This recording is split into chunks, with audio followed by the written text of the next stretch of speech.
Қырғыз президенті Садыр Жапаров өзі бастап Меккеде қырғызстандық студенттерге және қырғызстандық қажыларға арнап қонақ үй салып жатыр екен.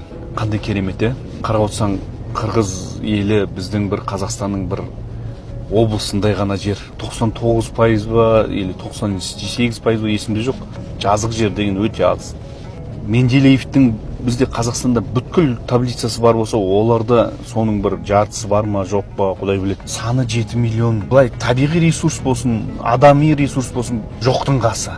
Бірақ оларда иман бар да, дін бар, салт дәстүрлерін сақтап жүр. Қырғызстанның ақ үй дейді ғой президентінің, соның ішінен намазханасы бар. Әр облыс, әр ауданның әкімшілігінде де намазхана бар. Халқы дінге жақын.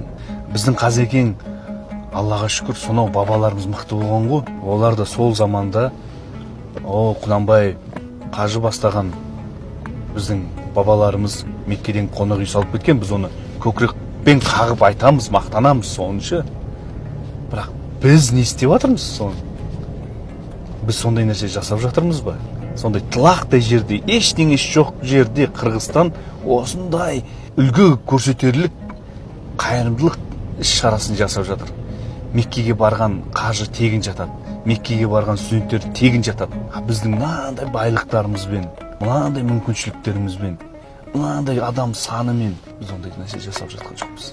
Басымызға мына түсіп жатқан қазір мынау су тасқыны, жер сілкіністері, күннің бір күрт суып кетіп, жылып кетіп жатқаны, осының барлығы осындай біз дінсіздіктен біздің Алла Тағала бізге беріп жатқан азабы ма, сынағы ма деп ой келеді.